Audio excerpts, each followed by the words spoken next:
masama bang lumaban para sa kalayaan? Masama bang ipagtanggol ang bayan laban sa pangako sa mga? Masama bang magsalita para sa mga takot mga tapiran? Kasalanan bang ilantad ang mga katiwalian na nangyari sa ating bansa? Krimen bang maituturing ang pagpapakabayani sa sariling bansa? Pinili ng tao ang mamatay upang tubusin ng anumang patay na bayan. Ang hagulhol na iyak nito sa sakit na nagawa. Mas pipiliin kong mamatay ng nakatayo kaysa mabuhay ng nakalahod. Mamamatay akong nakatanaw sa likod ng dilim ang bukang liwayway. Kung kailangan niya walang pamilya, dugo ko'y gamitin sa kapanahunan na ang liwanag ko'y lalong. Pinagsabihan ng inang gamo-gamo ang kanyang anak na huwag lumapit sa apoy ng lampara para hindi siya masunog. Ngunit hindi nakinig ang anak. Siya ay lumipad at naglaro malapit sa apoy ng lampara. At walang ano-ano ay nahagip siya ng apoy at namatay.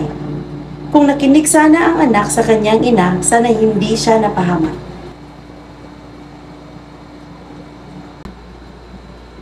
Pepe, naiintindihan mo ba ang kwento ng batang gamo-gamo? Opo, ina. Pero, ganun po ba yun, ina? Oo, Pepe. Kaya hindi dapat tularan ang batang gamo-gamo. Sapagkat dapat ay lumayo na siya sa apoy nang hindi mabuwis ang kanyang buhay. Ngunit, ina, ako ay bata at matapang. Bakit ko po pipigilan ang aking sarili sa pag-abot ng aking gusto? Gaya ng batang gamo-gamo. Siya ay naakit sa apoy, kaya't siya ay namatay. Kung gusto ko rin po ba makahanap ng kasagutan sa aking mga katanungan, kakailangan ko rin po bang mamatay gaya ng batang gamo-gamo? Dio gracias! Dio gracias, Punong Guro!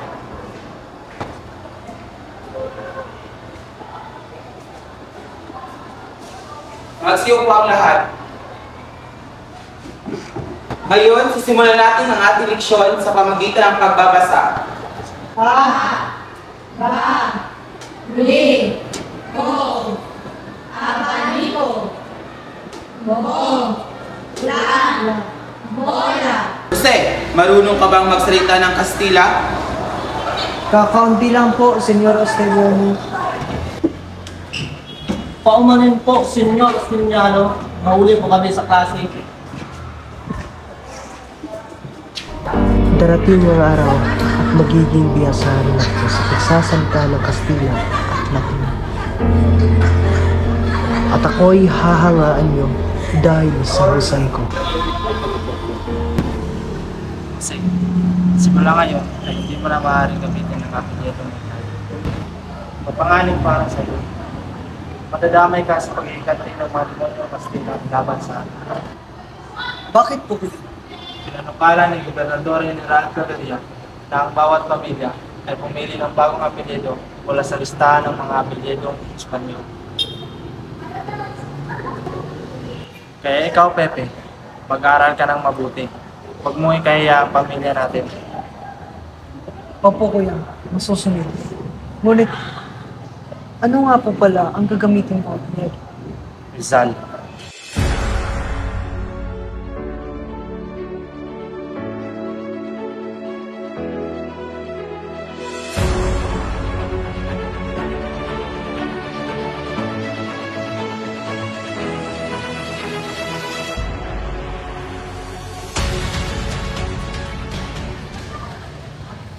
Dito na tayo.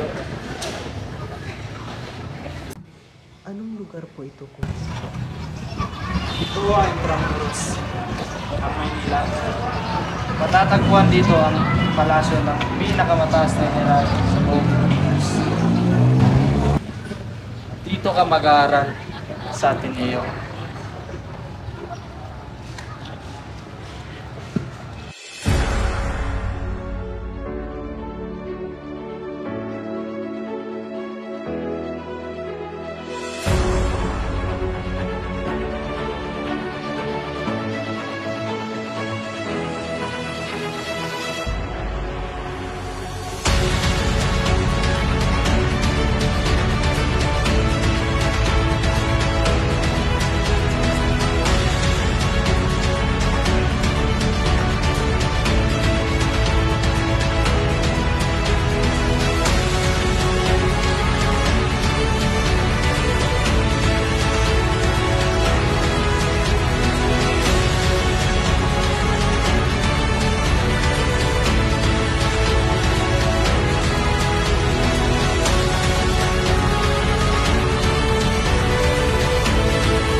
Magandang hapon.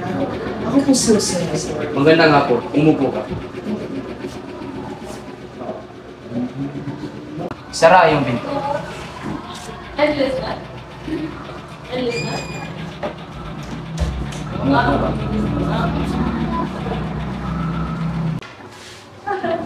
Sir, pauman mo. Ngunit, hindi ko ito matatanggap. Maliit ka para sa iyong edad. Isa pa ay huli ka ng nagpadala.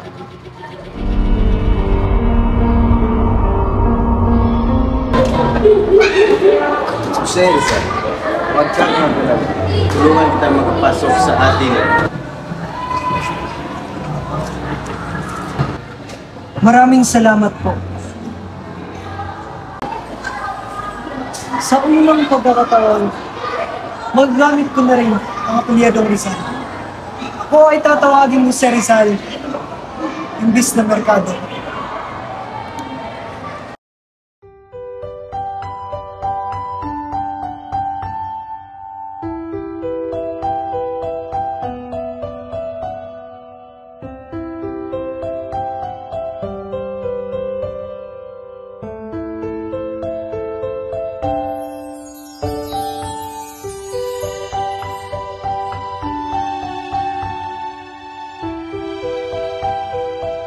Paumanin po magandang binipili.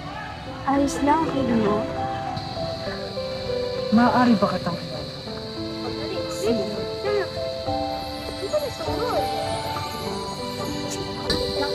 maganda din. Ang sarap ng simoy ng hangin at ang daling sa inyo.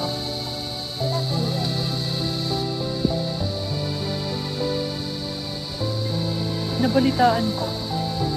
Maganda raw yun. Sabi ni Mama. Pwede ko ba yun ba?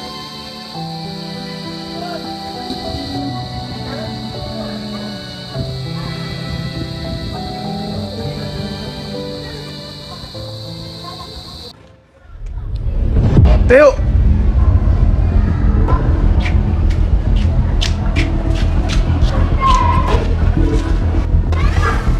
Yan eh, Ellis Kumino! Tama na po! Tama na po! Wala po ang kasalanan!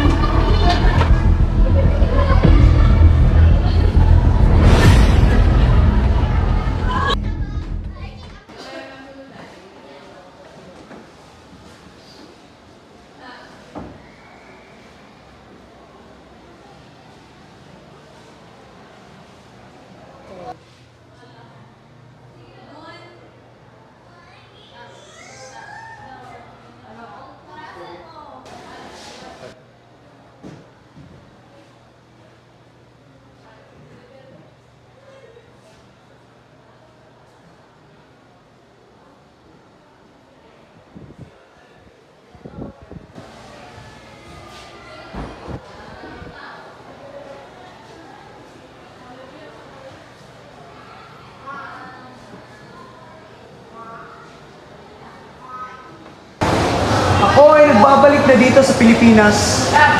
At ngayong araw ay bubuuin ko ang La Liga Filipina.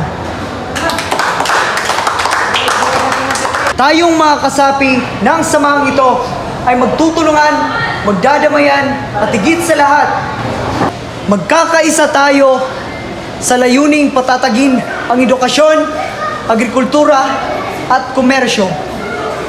Kailangan natin yan! Tama! Mabuhay si Dr. Rizal! Mabuhay! Sa ika-26 na Disyembre, ang nasasakdal na si Jose Butacio Rizal ay napatunay na kasalang sa kasong sedisyon, rebelyon at pakikisangkot sa tag-aalsa. Siya ay natulang ng sentensyang kamatayan na noong Disyembre taong 1986 sa Bagbayan.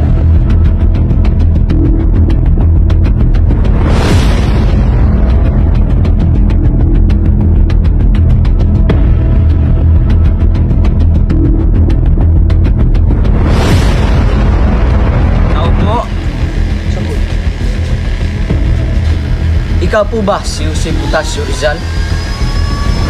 Ikaw ay babarilin sa likod ng pulutong sa ganap na ikapito ng umaga sa Bagong Bayan. Pinipintuho kong bayan ay paalam. Lupang inirog ng sikat ng araw, mutyang mahalaga sa dagat silangan. Kaluwalhatian sa amin ay pumanaw.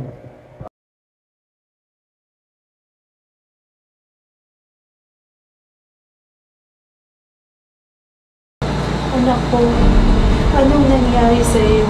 Bakit ganito ang kinahinatnan ng buhay mo? Hindi ko kayang mawala ka, mahal kong anak. Ina, ito ang aking tadhana. Ang nangyari ito sa akin ay isang sakripisyo para sa inyo at sa ating mga kababayan na pinagmamalupitan ng mga Espanyol. Huwag mo kaming iiwan, anak.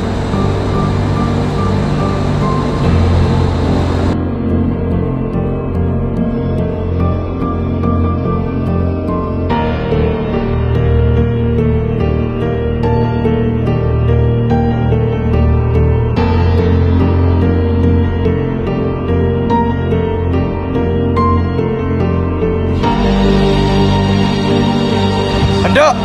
Marcha!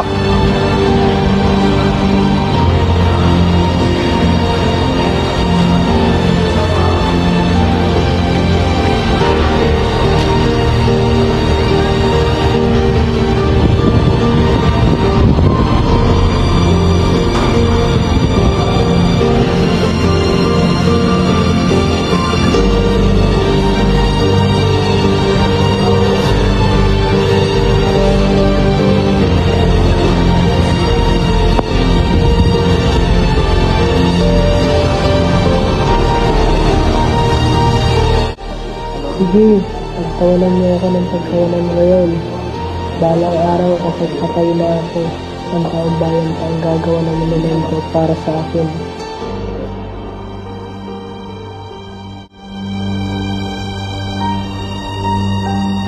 Listo! Karga! Apuntar!